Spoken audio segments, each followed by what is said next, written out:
vamos a hacer ahora es recordar, ¿no? Lo que veníamos haciendo. Entonces, ubiquémonos dentro de lo siguiente. Una vez que nosotros, en un planteamiento de proyecto, pues hemos hecho un estudio al principio del escenario a través de un diagnóstico para buscar una alternativa de negocio, vamos a llamarlo así. Queremos hacer un negocio, pues hacemos antes un estudio, que es el diagnóstico.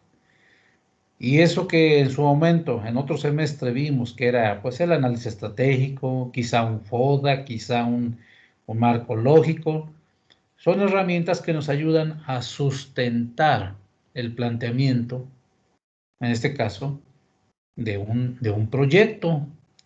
Nada más para eso sirve, ¿no? Para sustentarlo. Y bueno, traducido en otra dimensión, decimos que el proyecto en realidad es el planteamiento, se le llama inteligente para la solución de un problema. Entonces, en nuestro caso, en la búsqueda de solución de un problema, por sí mismo debe convertirse en una alternativa también de negocio. Es decir, nosotros hacemos un emprendimiento para solucionar una necesidad, un problema, y de paso eso se traduce en un beneficio de los involucrados. O sea, es conveniente decirlo de esa forma para irle dando más, yo diría, más enfoque intelectual, ¿no? A los planteamientos. Después de eso, lo que hacemos entonces es pensar en una estructura que nos funcione, legal. De ahí pasamos a lo que se conoce como lo que es una figura jurídica, una constitución de la sociedad, ¿verdad? Y la definición de una sociedad, que también ya lo comentamos. Una vez que tienes eso, que ya dejaste claro cuáles sus objetivos, su misión, su visión, caminas hacia lo que es ya el planteamiento de un estudio de mercado, donde en realidad lo que se trata de ver es de que tu propuesta a alguien le interesa, a un cliente, ¿verdad? Y entonces esto significa que tú vas a poner un producto, un servicio a un cliente que le interesa por ello pagar un precio. De ahí en adelante, para poder producir ese bien o servicio, nosotros tenemos que desarrollar una infraestructura, lo que se conoce como lo que es el diseño técnico. Si yo voy a vender jitomates, pues necesito construir quizá el invernadero, ¿verdad? Ahora bien, una vez que yo tengo la infraestructura, necesariamente eso también me lleva a pensar que cuando yo la opere, debo decir cómo la voy a operar. Y ahí aparece lo que se llama el diseño organizativo, donde se define quién va a ser el jefe, el coordinador, ¿sí? Quiénes van a ser los que van a participar como mano de obra. En fin, estoy diciendo entonces con qué estructura voy a echar a andar mi nueva empresa o mi organización. Y eso se llama diseño organizativo. Y bueno, hasta ahí todo va bien. Sin embargo, viene un concepto importante. Todo eso cuesta, todo eso es inversión en tiempo, es inversión en recursos económicos, y muchas veces esos recursos económicos pues no los tenemos, entonces tenemos que hacernos de préstamos, es decir, tenemos que recurrir a financiamientos por algunos otros actores. Eso significa entonces que debemos costear el proyecto por un lado, evaluar cuántos recursos tenemos y lo que nos falte, conseguirlo. Pero en eso de conseguir los recursos, hay reglas, hay condiciones que nos van a poner, y dentro de ellas un criterio que domina es el análisis de tu propuesta para ver si realmente es rentable. Y eso es lo que nos tiene ahorita, si ven ustedes. Lo que nos tiene ahorita en este capítulo es nuestra propuesta en la cual estamos pensando nosotros hacer una inversión, tenemos que darle cierto formato, cierta presentación, cierto análisis que permita a uno mismo en principio, como socios, como dueño, pero a la vez a terceros involucrados, como los agentes financieros, ver que en realidad nuestra propuesta es factible. Y ahí aparece el término clave, el estudio de factibilidad. Y la factibilidad hace referencia a que es posible desarrollar una propuesta desde el punto de vista técnico, desde el punto de vista económico, desde el punto de vista financiero, desde el punto de vista, hoy en día, con más peso esto, social y ambiental, ¿verdad? Entonces, este tipo de análisis de nuestra propuesta, pues obviamente se plasman en un documento que se llama documento del proyecto, con un formato establecido. Y si ven ustedes, nosotros hemos propuesto un formato de carácter genérico, ¿verdad? Eso quiere decir que nos va a servir para la instancia que nos acerquemos, pues ahí van todos los elementos, ¿no? Entonces, lo plasmamos en un documento con cierta estructura que se llama documento del proyecto. Y aquí es muy importante porque muchas veces nosotros, en nuestro lenguaje común y corriente, hablamos de proyectos. Que el proyecto aquí, que el proyecto allá, que no sé qué tanto. Bueno, cuando nosotros nos referimos a proyectos, en principio hacemos referencia a una idea de algo que queremos desarrollar. Pero el planteamiento de ese proyecto se concreta en un documento que tiene el carácter digamos, de un expediente, un archivo en electrónico con cierta estructura, donde vienen plasmadas las ideas, y ahí se materializa en un documento, en un planteamiento escrito, formal, por decirlo así. Y eso es lo que nosotros estaríamos buscando tener al final del curso, un documento, un archivo en electrónico. Sabiendo que cuando nosotros desarrollamos de manera general un proyecto, una idea de proyecto, ¿sí?, que se materializa en ese documento, en ese archivo, pues obviamente existen alrededor de este concepto muchas otras cosas involucradas. Vamos a decirlo así. Si mañana pasado ustedes se acercan a un programa que esté impulsando, por ejemplo, FIRA, ¿sí?, normalmente el documento del proyecto, ese archivo en electrónico, es uno quizá de los 10 requisitos o más que piden para armar un expediente completo respecto de la idea grandota de ese proyecto. Es decir, el planteamiento estricto que ustedes estarían haciendo solo sería como que una fracción o una parte de toda una serie de requisitos que normalmente se solicitan en algún programa de apoyo, algún programa de desarrollo, que puede impulsar quizá una institución pública, quizá un organismo no gubernamental, quizá de una iniciativa privada, o quizá por ahí una organización, no sabemos.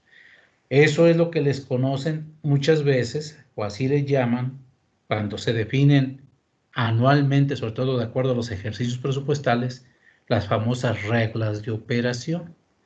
Es decir, las reglas de operación son una serie de requisitos para poder accesar a programas o concursos para presupuestos o recursos para desarrollar un proyecto. Entonces, quédense con la idea siguiente. Lo que ustedes van a presentar solo sería como que un elemento quizá de muchos que te piden en esas reglas de operación, ¿vale? Entonces, quiero dar este contexto para que ustedes se ubiquen por dónde andamos caminando. Si con ello quiere decir que ustedes pues, van a salir especialistas en ese tipo de gestión de proyectos. Pero sí tener una idea de qué se trata, porque mañana pasado esto les va a ser de mucha utilidad. Y conste que se los dice alguien que le ha tocado vivirlo en carne propia con buenos éxitos, pero también con muchos errores, quizá porque va uno aprendiendo en el camino. Nadie es perfecto. Pero en este caso, la idea es que ustedes tengan algunos elementos que les facilite transitar por este camino, que vale la pena llevarlo a cabo, ¿no? En su momento yo les decía, cuando yo era estudiante en su época, no tuve la oportunidad de que alguien me lo hubiera platicado, enseñado, mostrado, porque además nuestro enfoque era quizá diferente en aquellos años. Pero hoy en día tenemos muchos recursos formativos al respecto. Ustedes tienen, para empezar, una licenciatura donde ya se integran estos conocimientos. En la universidad hay muchos diplomados, hay la Fundación Chapingo, ustedes están enterados seguramente, les da una pulidita también ya cuando son egresados, y la verdad es que vale la pena para que lo tomen en cuenta por ahí. El CIESTAN tiene un posgrado al respecto. Y bueno, hoy en día las cosas han cambiado, entonces ustedes tienen mucho más herramientas que nosotros hace quizá más de 30 años. Y los enfoques ahora pues, son totalmente diferentes. ¿Sale? Bien, volviendo entonces al instrumento del diseño del proyecto y en este caso el apartado particular de la evaluación, un componente importante viene siendo dentro del proyecto, yo les decía la vez pasada, la evaluación, la determinación o el cálculo de la curva de producción. Y si ven ustedes en este cuadrito que tienen en su pantalla, ya lo habíamos visto la vez pasada, nomás lo voy a tomar así muy rápido para que se acuerden. Ahí en este cuadrito que ven ustedes, lo que aparece en realidad, si ven ustedes, es un programa de producción. ¿Sí? ¿Sale? Es un programa de producción en donde simplemente hablamos de lo que estás produciendo. En este caso son jitomates a través del tiempo. Pero puedes producir pescado, puedes producir pollos, puedes producir árboles frutales. Aquí la clave es que tú sepas cuánto vas a producir por semana, por mes, por año, cuánto vas a producir y de qué calidad es tu producción. ¿Sale? Eso, el que diseña el proyecto es el experto. Yo podría decirles a ustedes que en el caso de jitomates, que para nosotros es como muy familiar, pues sabemos perfectamente que si yo estoy en Chapingo, trasplanto el día de hoy, yo sé que en 90 días comienzo a cosechar, doy el primer corte. Ya lo tenemos evaluado, medido, es decir, son 3 meses de crecimiento vegetativo, de floración, fructificación, pero la cosecha ocurre a los 90 días. Y ya sé también que pues, voy a cosechar casi cada 8 días. Y también ya sé que el primer corte me va a dar una cantidad de cajas, que en el segundo corte va a subir, en el tercero va a subir más, y así va a ir hasta que llegue un pico de producción. Y luego va a ir cayendo poco a poco hasta que termina el ciclo. Es decir, yo puedo diseñar una curva de producción a través del tiempo con esos datos que pude haber investigado a nivel de biblioteca, a nivel de libros, a nivel de artículos científicos, o que ya con la experiencia conozco. Entonces yo les decía a ustedes, una de las herramientas importantes es el programa de producción. Si tú ya tienes el programa de producción, entonces conoces el tiempo en que no produces y el tiempo en que produces durante el ciclo completo de operación de tu proyecto, es decir, un ciclo de producción. Entonces ese es el primer punto de partida que ustedes deben tener en cuenta y les digo, repito, la producción del bien o servicio que ustedes quieran, ¿sale? Entonces esa es clave y eso es lo que se ilustra aquí donde les puse en sombreado, que es el tiempo y lo que es la producción, ¿verdad? Ahora bien, por el otro lado, si tú investigaste y sabes a cómo corre el precio del producto en el mercado, ¿sí? ¿Sale? Entonces tú estás en condición de poder generar una información que te dice cuánto vas tú a ingresar, porque si conoces la producción y conoces el precio de venta, pues ya está hecho. Yo sé cuánto puedo producir en términos ahora de dinero. ¿Cuánto es lo que me va a ingresar? Entonces, si ven ustedes, ya generé una de las columnas más importantes de la evaluación de proyectos, que es la columna de ingresos. En este caso, el renglón de ingresos, porque bueno, estamos viendo a través del tiempo. Y nuevamente, nos dice el periodo en el cual no tenemos ingresos, pero también nos dice el periodo en el cual ya empezamos a tener ingresos, una lanita. ¿No? Luego, el otro ejercicio importante en ese tipo de herramientas consiste en determinar las salidas. Y en este caso estamos hablando del costo de operación. Aquí no están incluidas las inversiones. ¿Estamos de acuerdo? Este cuadrito que estamos ahorita diseñando, que ya habíamos comentado, tiene como propósito llegar al cálculo de un indicador necesario en lo que es el diseño de proyectos y que sirve para fines de, uno, saber cuánta lana ocupo para operar un proyecto. Fíjense, operar, ¿sí? Es el ciclo productivo nada más. Y ver si me alcanza lo que yo tengo, quizá como recurso propio, o tener que recurrir a instancias externas para pedir toda la lana o una parte de ella. Se llama capital de trabajo. ¿Sale?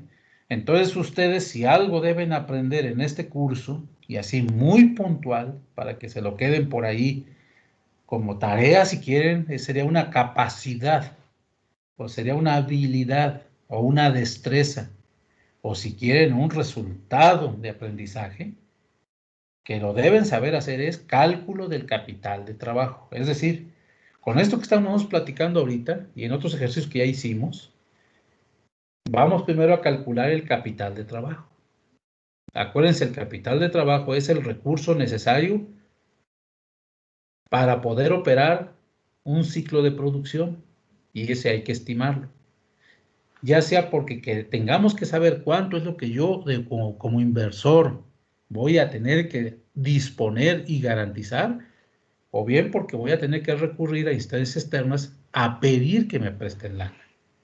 Y este es un instrumento reconocido dentro de lo que es la planeación de proyectos. Entonces no se olvide, ustedes deben saber calcular capital de trabajo. Y para calcular capital de trabajo necesitas el programa de producción, necesitas los ingresos a través del tiempo y necesitas el cálculo de los egresos a través del tiempo. Y si ven ustedes en este Excel que les estoy mostrando, está en su pantalla, están esos tres elementos. ¿Vale? Y eso ya los habíamos visto.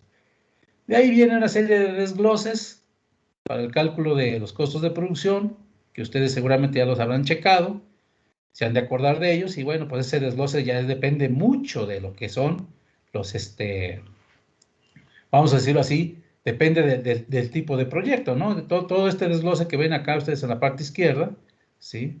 Pues eso ya va a depender del tipo de proyecto, ¿no? Costos variables, costos fijos, esos conceptos de alguna forma ustedes ya lo manejan, y si no, hay que revisar a qué se refiere, los hemos dicho aquí en clase, y bueno, yo asumo que ya lo hicieron en algún curso, pero si ven ustedes que está débil por ahí este tipo de formación, pues tienen que trabajarle un poquito extra, ¿no? En revisarlo por ahí en los libros, hay mucha información. Esto no es difícil, pero este desglose que aparece aquí en la parte sombreada, digámoslo así, es propio de cada proyecto. Y este ejemplito nada más sirve como para guiarlos a ustedes. No quiere decir que ustedes tengan obligadamente que llenar cada cuadrito que aparece en este ejemplo en el proyecto que van a diseñar. No, no es así. Cada proyecto que ustedes van a trabajar es como un traje a la medida. Tiene sus propias circunstancias. Esto solamente es una guía que le va a dar a ustedes cierta dirección de por dónde va la jugada, ¿no? Y estoy tomando como ejemplo esto de jitomate porque es algo que se acerca mucho a nuestra forma o a nuestra formación como agrónomo, ¿no? ¿Sale? Bien, hasta ahí vamos. Entonces, esto ya lo habíamos checado la vez pasada, ¿eh? No se les olvide. Va nomás en términos como dicen por ahí, de recordatorio.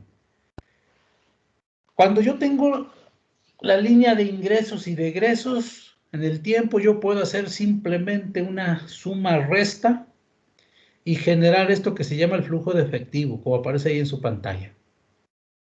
Y si ven ustedes, si en este caso a los ingresos le restas los egresos, o sea, a las entradas le restas las salidas de un ciclo de operación, pues es natural que al principio sean negativas las cantidades, porque pues sale más de lo que entra, pero conforme pasa el tiempo, si ven ustedes, se cambia la jugada. Como ya hay ingresos, pues los egresos son superados y entonces hasta las cantidades se ven aquí en positivo. Si ven ustedes, hay un tramo que es negativo y un tramo que es positivo.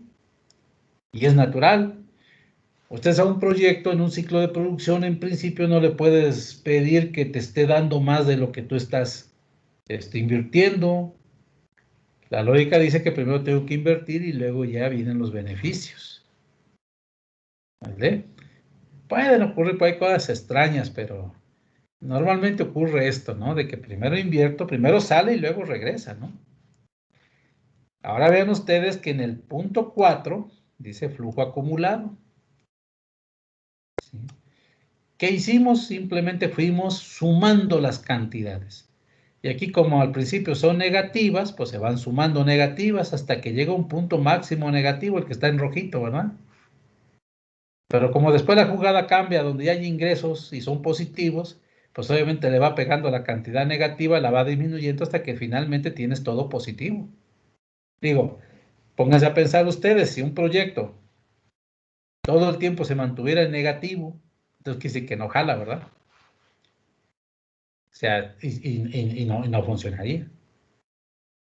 Entonces, ahí la cantidad que ustedes ven, máxima negativa acumulada, que es menos 756.105 según este ejemplo, se llama capital de trabajo.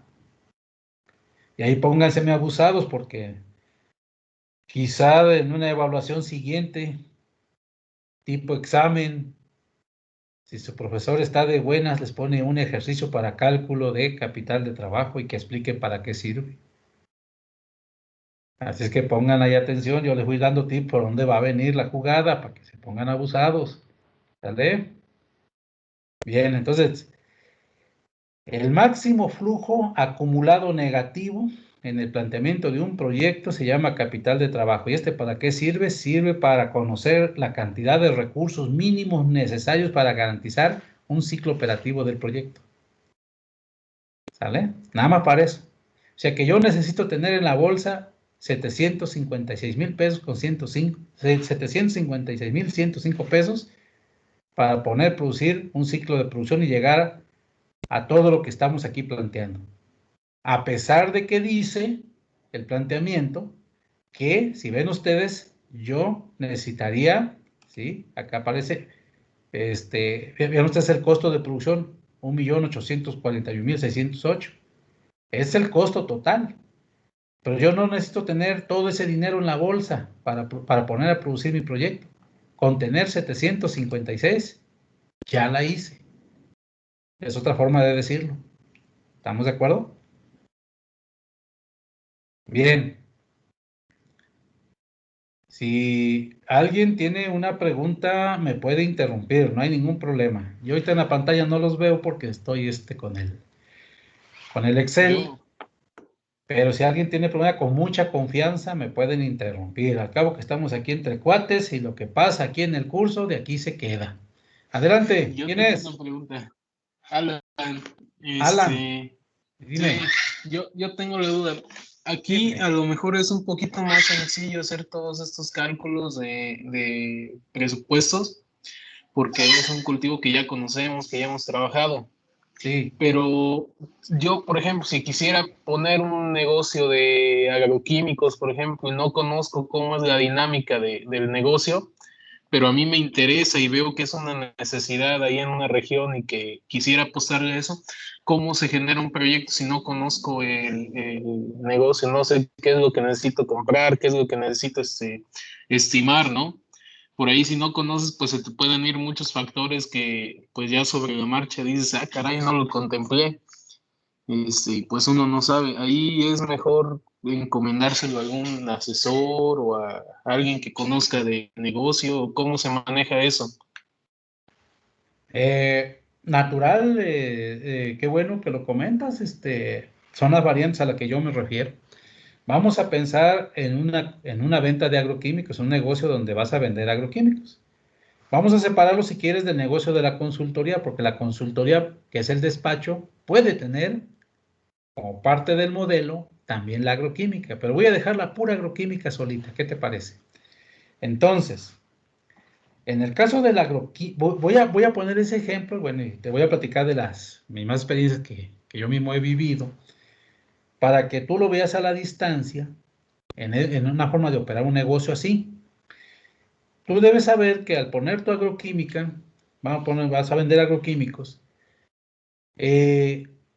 primero tendrías que hacer todo el andamiaje que hacemos en el diseño de proyectos, o sea, va a ser el mismo. El diagnóstico de mercado, el diagnóstico del área de impacto.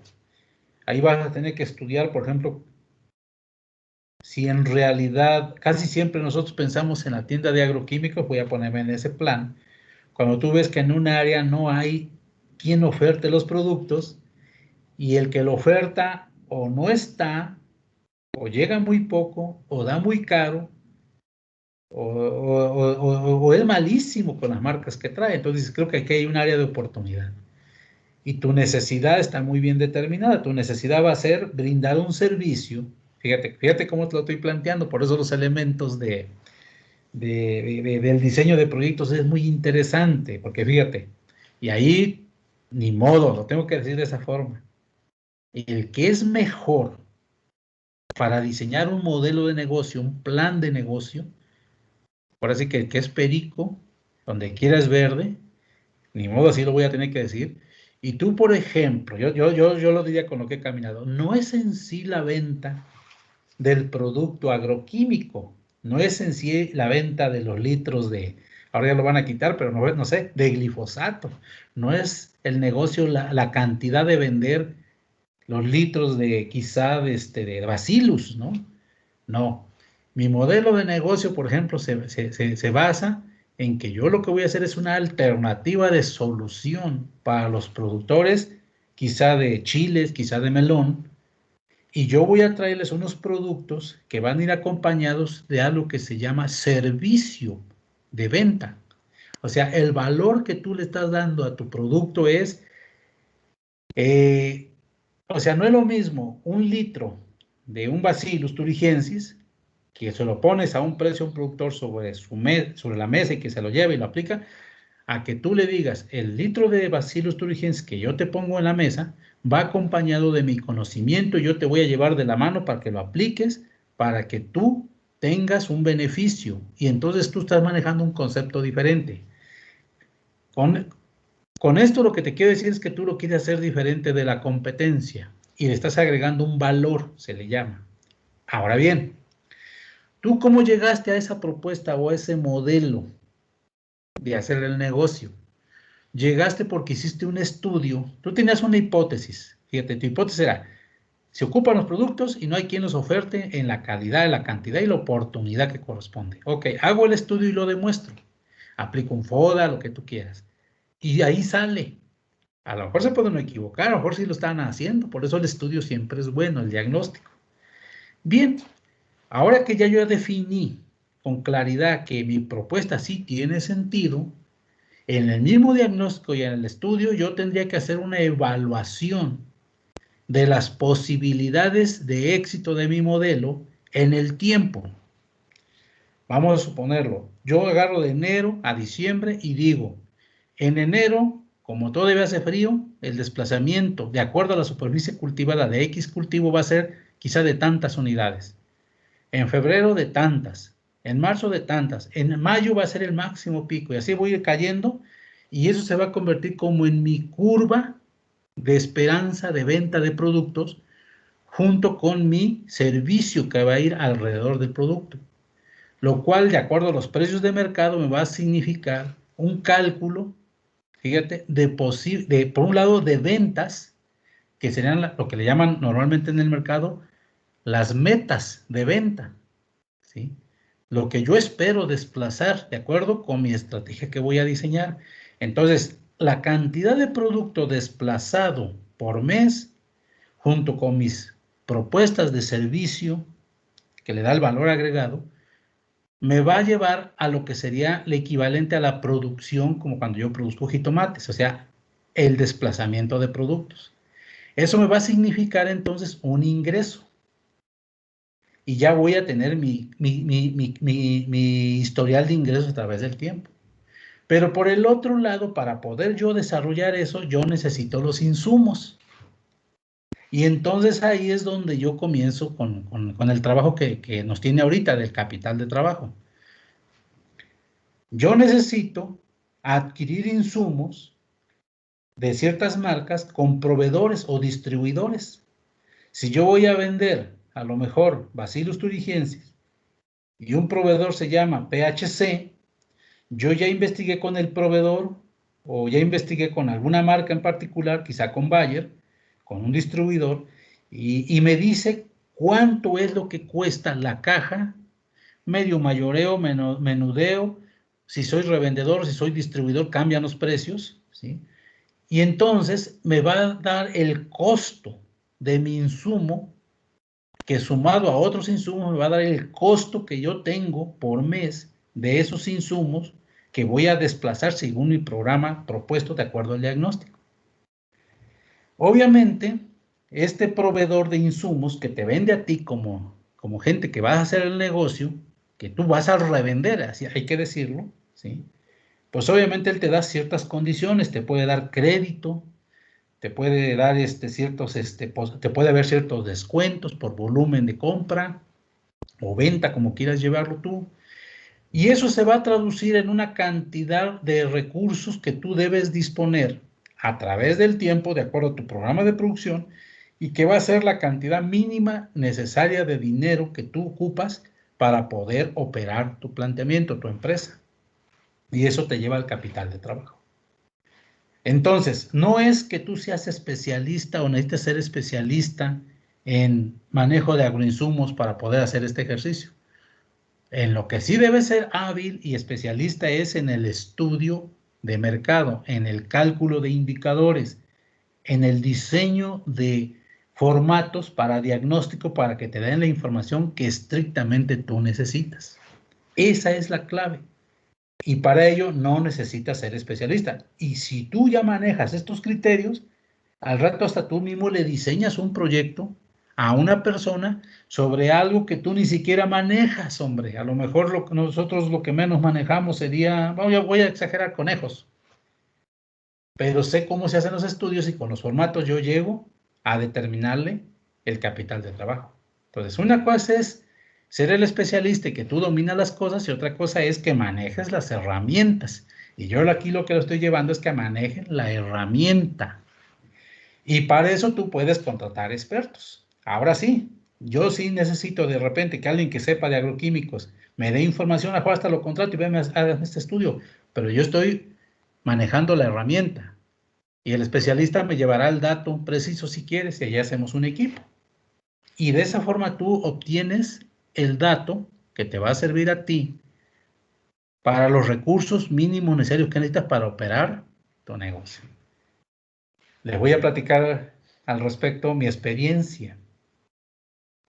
Cuando nosotros iniciamos el negocio de agroquímicos, de agroinsumos, ustedes saben que nos dedicamos como empresa a eso, acá con unos socios. Cuando arrancamos y abrimos cortina y empezamos a vender nuestros insumos, obviamente hicimos unos estudios, pero no tan finos, ¿no? Pero una de dos, o buscábamos a alguien que nos prestara lana como capital de trabajo. De hecho, Fibra nos ayudó mucho en ese sentido. Dos, hicimos otro tipo de negociación. Nos fuimos con unos colegas que ya tenían agroquímicas y les dijimos, financienos una dotación de agroinsumos. Hace 18 años fue de 20,000 pesos de productos para abrir nuestra tienda.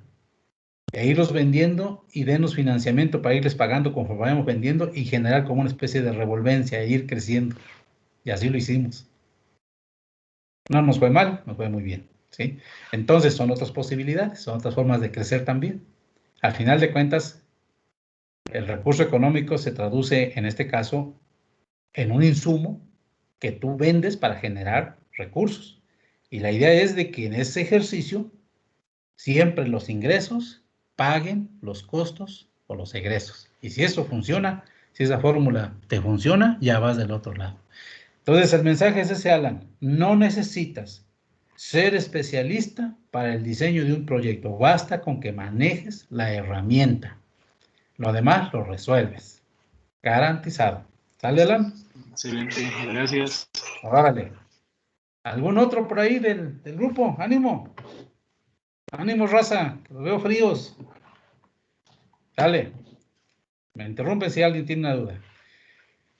En este cuadrito, entonces, que nos llevó al cálculo del capital del trabajo, pues es un primer paso, ¿no? Ya lo habíamos comentado.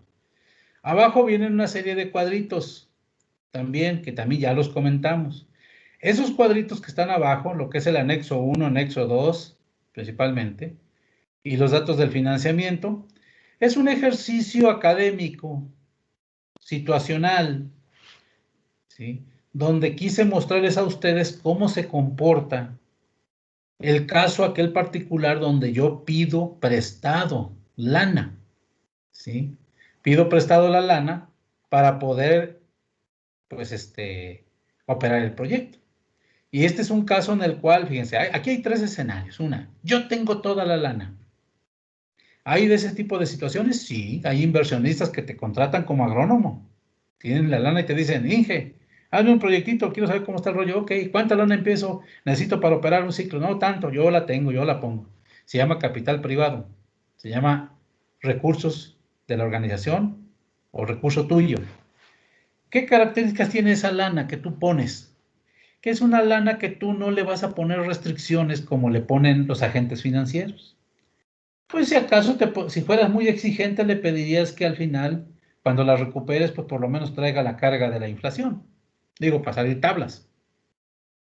Pero a diferencia de un agente financiero que además de eso, él se premia, se premia el riesgo, te cobra algo más porque su negocio es prestar. Digo, ese es un caso, ese es un escenario. El segundo escenario es cuando, una vez que se calcula el capital de trabajo, alguien dice, ¿sabes qué? Si eso es lo que se necesita, yo solo tengo la mitad o tengo una tercera parte o no sé, casi, pero falta un poquito. Entonces quiere decir que le mezclas. Una parte la vas a poner tú como privado y otra parte la vas a ir a pedir prestada. ¿Sale? Entonces cuando tú ya pides lana a terceros prestada, tienes que hacer un plan de pago.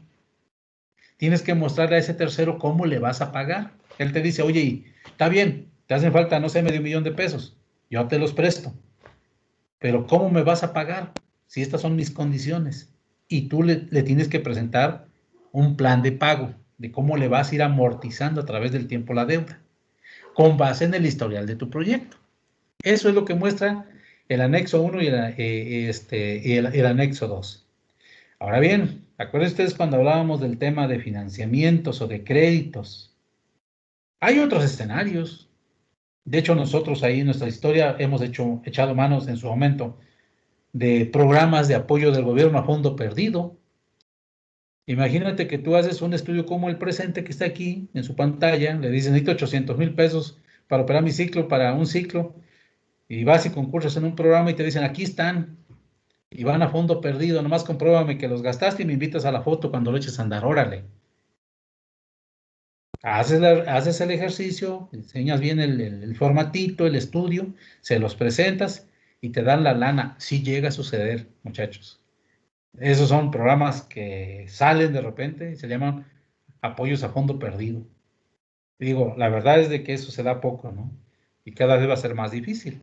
Y bueno, pues ahí no tienes bronca porque simplemente llegó la lana, te la gastas, la aplicas y si haces bien las cosas, de eso te vas para adelante.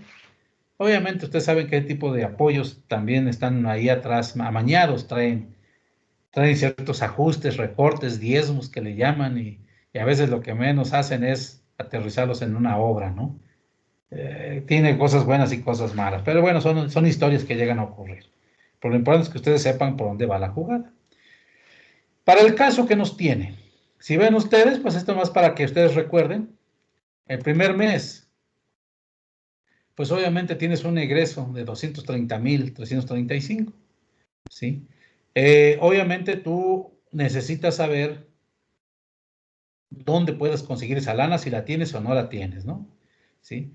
Acá abajo, en el datos de financiamiento, si ven ustedes este cuadrito, ahí lo tienen también ustedes sus archivos, viene digamos que la información básica, esa es la información básica que a veces nosotros generamos en el diseño de proyectos, y en este caso la información básica es el capital de trabajo. Si ven ustedes, aquí aparece. El hecho de haberlo calculado tenía un sentido, un propósito, precisamente. Si ven ustedes, el capital es de 756,105.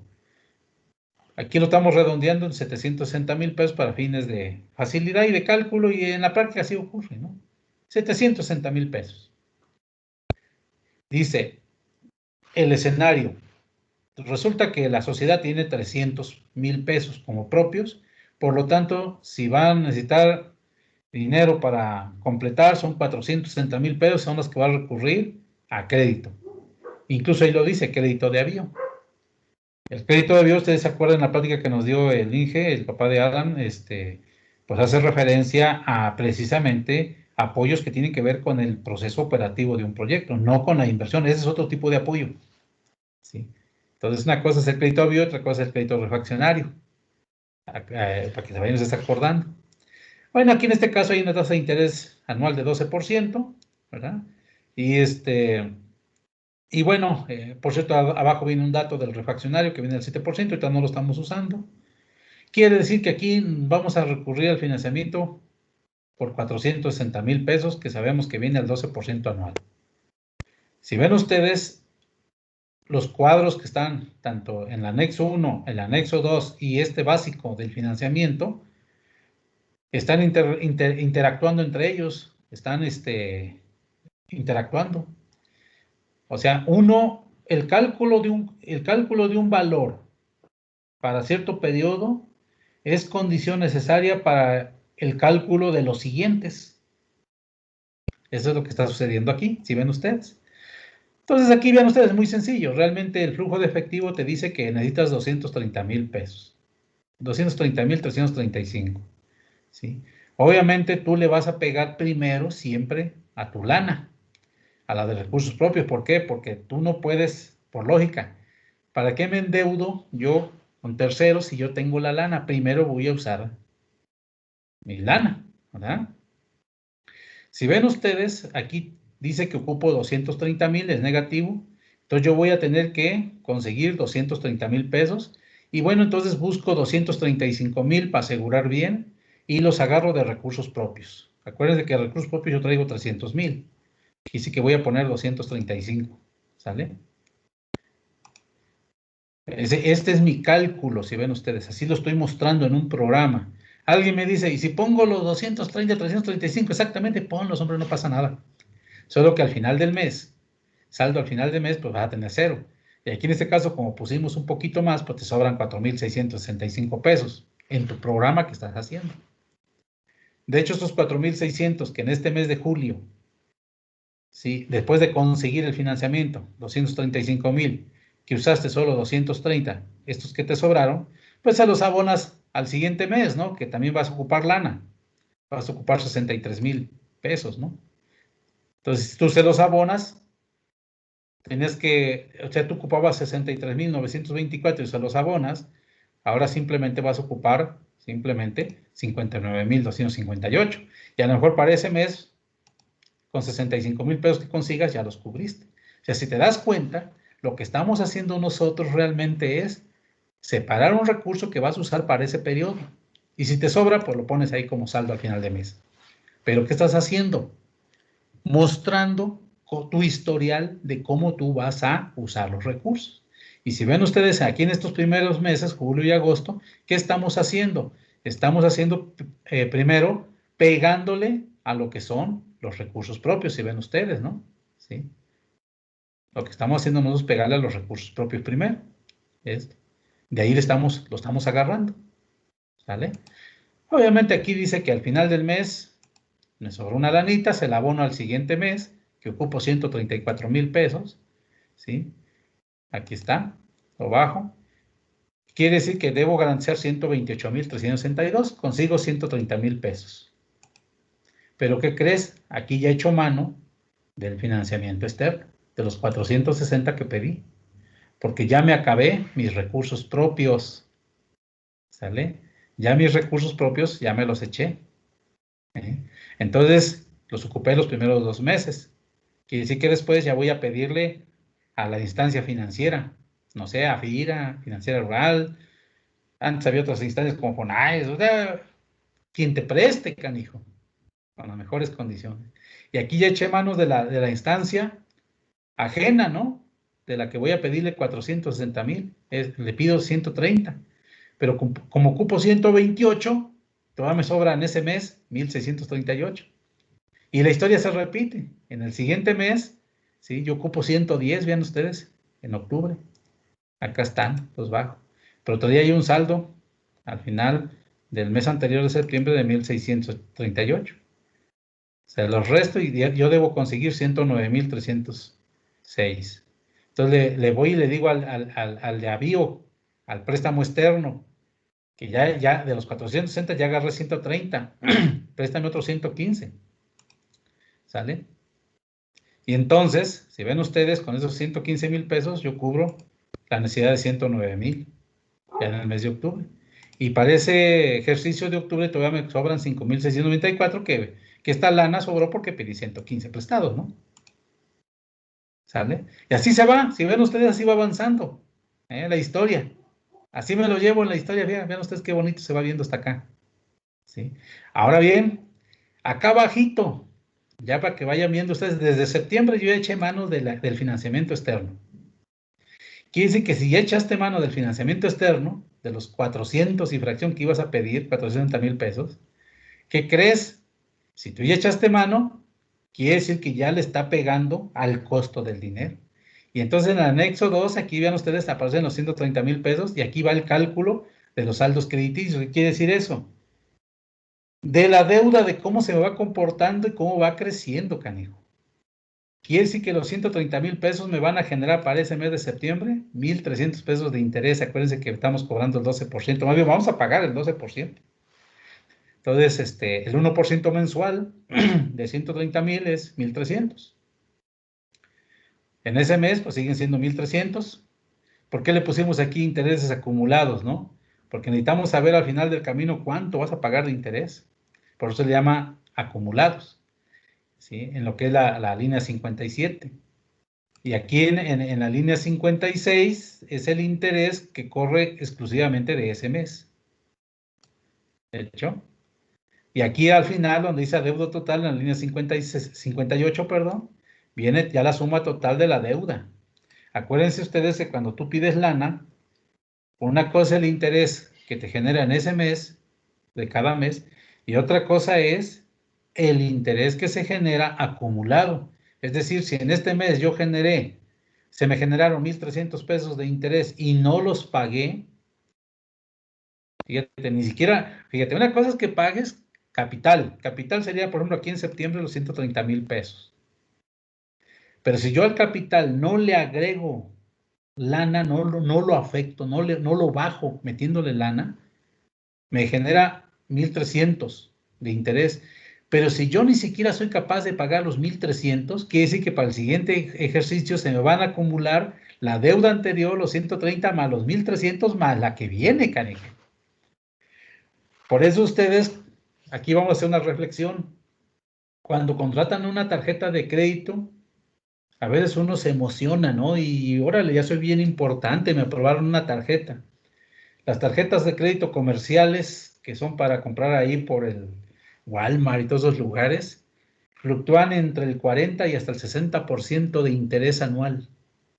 O sea que si tú te emboletas con una tarjetita de esas, pagas una compra y al mes tú no le abonas a la tarjeta la deuda, sobre todo, entonces la deuda al siguiente ciclo se incrementa más el interés que te generó ese mes y se hace una bola de nieve grandota, es interés sobre interés.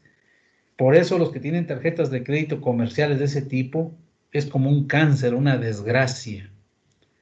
Las tarjetas no son malas, son buenas, te ayudan a salir de un apuro, pero hay que saberlas usar, porque si te vas te engolosinas en la compradera, al final del ciclo terminas por ahí tan endrogado que a veces vienen los del buró de crédito, además de ponerte ahí en el tacharte y ponerte en un historial muy malo, así como dicen, te suben al buró, es decir, tú apareces ya etiquetado como mal cliente, vienen y de acuerdo a las condiciones con las cuales adquiriste ese compromiso, muchas veces te andan hasta embargando tus cositas y las pierdes, ¿sale? Entonces, aquí, que en este cuadrito les estoy mostrando a ustedes cómo nace ese tipo de cuestiones, ¿no?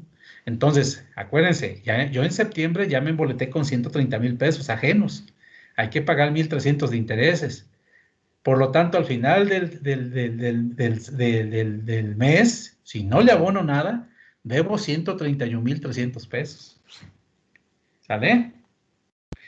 Y si me voy a octubre, que pedí otros 115 porque así me lo pide mi programa de producción, ¿qué crees? Si ven ustedes, para iniciar octubre ya son los 115 más los 131, canijo. O sea que tu deuda ya va en 246 y eso te genera el interés de ese mes de octubre, 2,463. Es esa bola de nieve que les decía. Obviamente aquí va el historial de los intereses. Ya de puro interés ya llevo más de 3,700 pesos. Y al final del mes de octubre ya debo yo 248,763. Qué chulada de deuda, ¿eh? Y en noviembre todavía sigo necesitando lana, voy a pedir 105. ¿Sí? Y la historia se repite. Quiere decir que ya voy a iniciar en noviembre con una deuda de 353 que me genera intereses por 3,538. Ya llevo más de 7,000 pesos de interés. Y mi deuda al cerrar el mes, como no abono nada, 357,301.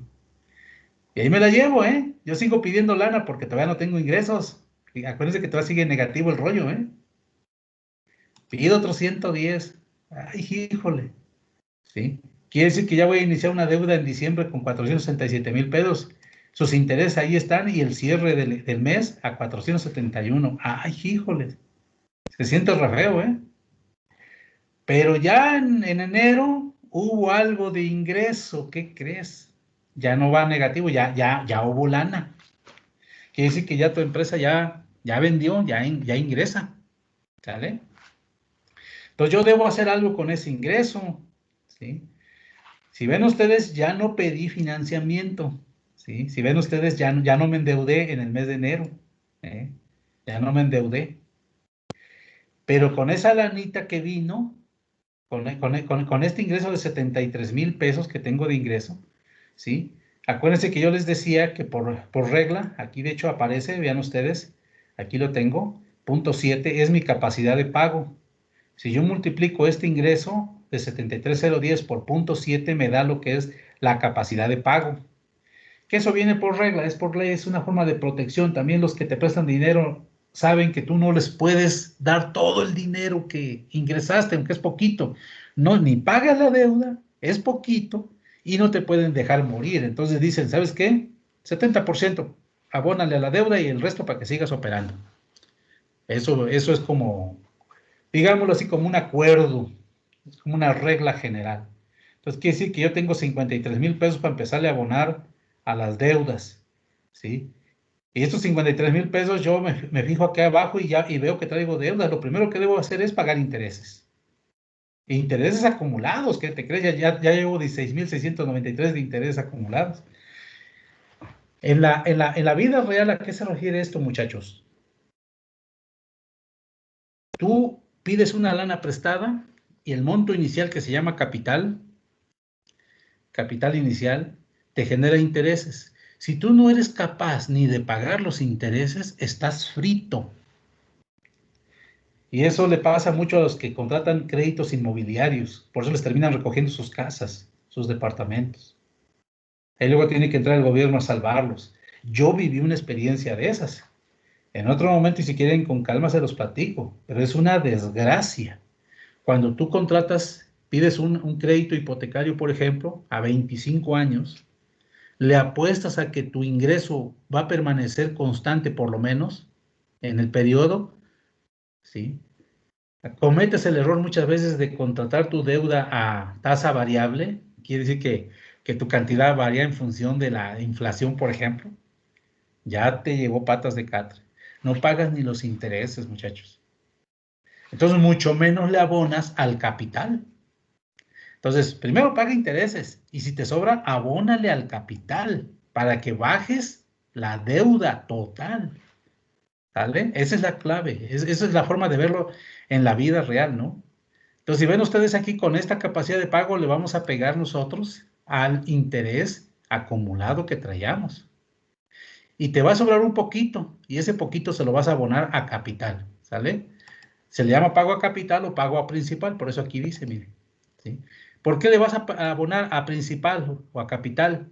Para bajar la deuda, ¿sí? Para pegarle a la raíz.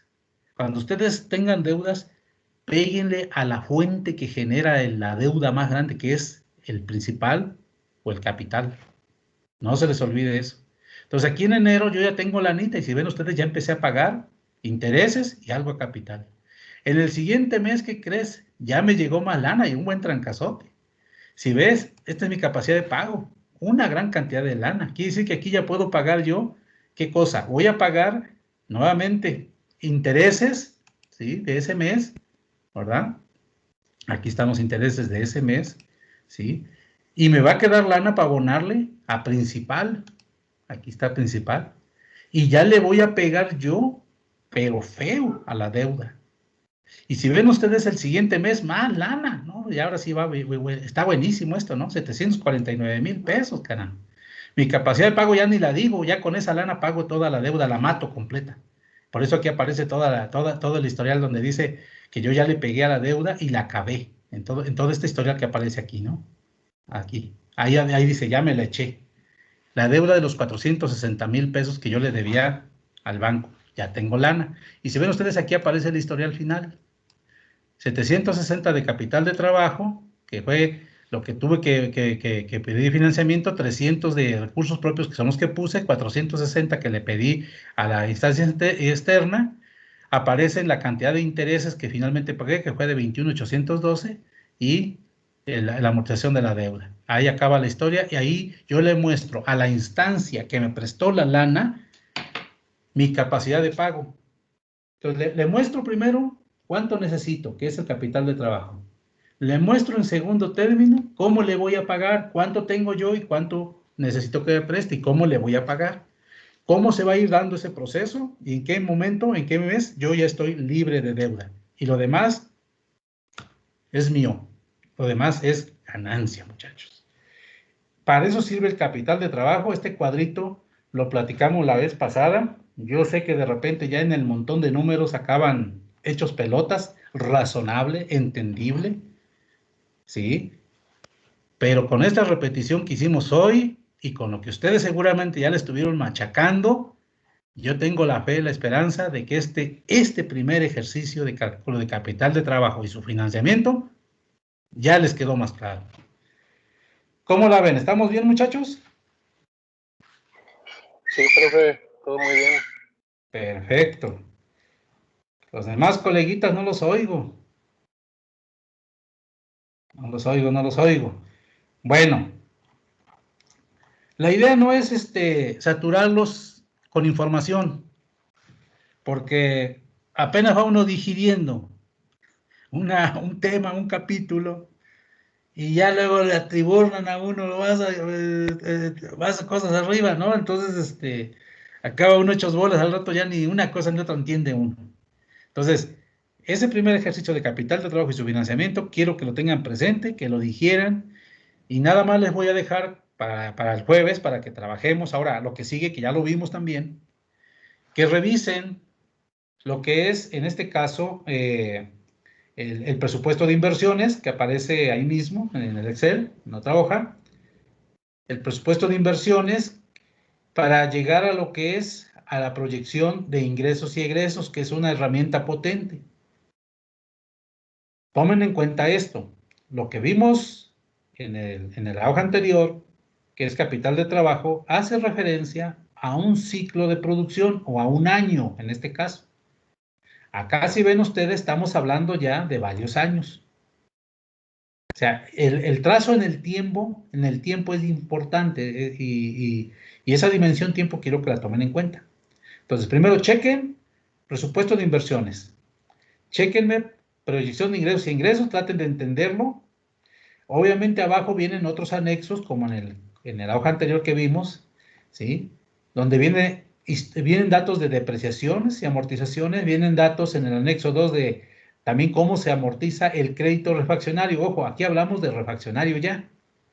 Pero también se sigue hablando de capital de trabajo de cada año, ya que hay un comportamiento que es se llama incremental. ¿Qué significa? Que en este caso, voy a entender lo siguiente.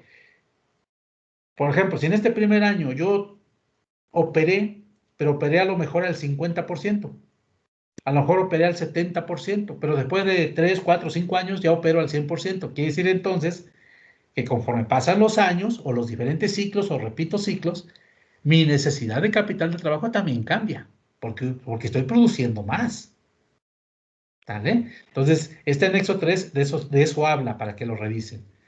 Y más abajo, que es el apartado 3, ya vienen lo que son las evaluaciones financieras, que tiene que ver con la rentabilidad de la inversión.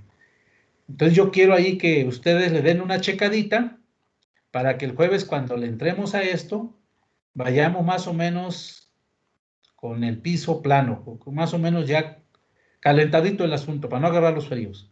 Entonces, yo aquí le quiero dejar para este primer entrón, ¿sí? Son las 11:45, todavía tenemos 15 minutos, por si hay alguna pregunta, pero yo aquí quiero dejarle para no llenarlos de información y que al rato, pues no por avanzar más rápido, se entienda más, ¿no? En este caso es que ustedes lo comprendan y en un momento dado, si tienen dudas, pues lo platicamos, pero que ustedes lo vayan ejercitando sobre todo, ¿no? Entonces, aquí me interesa más bien que quede concreto, que quede bien explicado, para que ustedes, de alguna forma, por decirlo así, lo entiendan. No quiero ahorita llenarlos de mucha información, ¿sale? Entonces, ¿alguna pregunta hasta ahí, muchachos? ¿Algún comentario? Sí, quedó claro por ahí. Eduardo Espinosa, ¿cómo viste el asunto? Hola, profe. Pues sí, ¿Cómo está queda? Más o menos. sí, sí, solo es de detallarlo y pues checarlo bien y ya ir paso a paso, como dice usted. Órale, ya tienen esa información. No sé, revísenlo, por favorcito, porque si no, seguimos avanzando y se me siguen haciendo bolas. Entonces, al último terminan frustrados. Frustrados ustedes y frustrado yo, porque de repente veo que no la agarran, ¿no? Y pues, ahora sí que lamentablemente bajo el esquema en que estamos de esta distancia es difícil hasta desarrollar ejercicios, ejemplos, ¿no? Pero aquí la idea es que ustedes pongan mucho de su parte, ¿no? ¿Quién otro? A ver, Francisco Peralta, ¿cómo ves el asunto? Está muy bien, profe. Sí, Solamente tengo una pregunta. dime. Eh, ¿En qué parte bueno, yo no he visto cómo consideramos un poco la holgura? Bueno, digamos para imprevistos en la parte de financiamiento, ¿cómo lo consideramos? De Pa- hecho, qué bueno que lo dices. En la parte que tiene que ver con el proceso de producción, en el caso o sea, tú lo puedes ver en dos lados. En el proceso de producción, ahí donde viene la parte de costos fijos y costos variables, tú ahí podrías poner un apartado de imprevistos, que normalmente, por regla general, a veces dicen que no debes rebasar el 10% del presupuesto. ¿Estamos de acuerdo? Esa es como que una regla de referencia. Y en la parte que tiene que ver con las inversiones, que es más asociado a la parte de inversión fija, que es la inicial, por decirlo así, también se considera ahí un monto de imprevistos. Es válido ponerlo, sin embargo, tiene dos aristas ahí complicadas. Una, si el monto del imprevisto es demasiado a juicio del financiador externo, interpreta que lo que uno tiene es falta de precisión en la estimación de los conceptos. O sea, lo ven como que uno tiene muchas lagunas, ¿estamos de acuerdo? Y no se la pueden jugar de esa forma. Aumenta el riesgo, ¿no? Para el inversor. Así es, va pegado al riesgo. En el otro extremo, también no poner imprevistos te sujeta a una planeación rigurosa en donde estás con los dedos cruzados que no te vaya a venir algo que no estaba proyectado. ¿Estamos de acuerdo? Y eso también puede llevarte a la misma situación, ¿sí? Inseguridad, pero en este caso, por falta de previsión. Ahora bien, de ahí que ese concepto de imprevistos no tenga como margen o como límite no más allá del 10% de las inversiones, pero depende mucho también de la naturaleza del proyecto. Hay proyectos que ustedes van a ver que por su naturaleza aparentemente tienen más riesgo, ¿sí? Por la incertidumbre que se tiene de los factores asociados a ellos. Voy a poner un ejemplo. En términos de producción agrícola, trabajar dentro de un invernadero, en teoría, el riesgo disminuiría por influencia de factores externos ambientales comparado con campo abierto. De ahí que el invernadero surgió como una herramienta potente de producción, porque disminuye el riesgo, no lo elimina. ¿Sí? El hecho de que estés adentro de un invernadero, si bien es cierto, te disminuye el riesgo de una helada, no quiere decir que una helada no te lo pueda matar. Claro que se lo echa si no te funcionó la calefacción. Pero la probabilidad de que sobreviva es más alta que si estás a campo abierto. ¿Estamos de acuerdo? Ahora, pero no es lo mismo que pongas jitomate a campo abierto que en un invernadero en una condición de chapingo. A campo abierto, el riesgo de que truene es 100% seguro. Ahí haría inviable al proyecto. En cambio, dentro de un invernadero, te dice, es viable. ¿Sale? Entonces, los riesgos en ese sentido se tienen que medir cuidadosamente y entonces el imprevisto viene atrás de todo este concepto. Es un poco complejo, pero sí se vale ponerlo. O sea, sí es recomendable, es más, pero tiene límites. De lo contrario, nos estaría evidenciando como debilidad en el proceso de planeación. ¿Estamos de acuerdo? Dale. ¿Qué más? Paulina, Marisol, ¿dónde andas? Aquí estoy, profe. ¿Cómo ves el asunto? Más o menos quedó explicadillo ese cuadro de que tiene que ver con el capital de trabajo. Sí, bueno, yo lo que quería que explicara un poquito más era en la cuestión de los, ¿cómo se dice? Indicadores. Identificar, Creo a que ver. ya había trabajado yo con estos y, Tú dices bueno, a los, lo mejor la próxima clase que pueda explicar un poquito más. pero tú hablas de los, en este caso, los indicadores de rentabilidad. ¿O cuáles indicadores te Sí, refieres? sí, ya al final cuando se evalúa, Sacar el TIR, el VAN y todo eso te refieres. sí, Eso profe. apenas lo vamos a ver. Sí, cuando llegue a eso le hago preguntas. Ale, me parece muy bien. Eso lo vamos a ver en la siguiente sesión, por eso ahorita les estoy dejando la chambita de que revisen esos cuadritos, ¿sale? Ahí viene.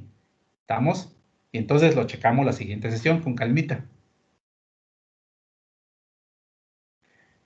Bueno, muchachos, Muy bien, profe, gracias. órale. Entonces ahí le vamos a dejar, a ver, déjame ver cómo andamos. A ver, quiero ver cuánto. Hay 27. Pues, a pesar de todo, hubo buena asistencia. Entonces, ya descargué la lista en este momento.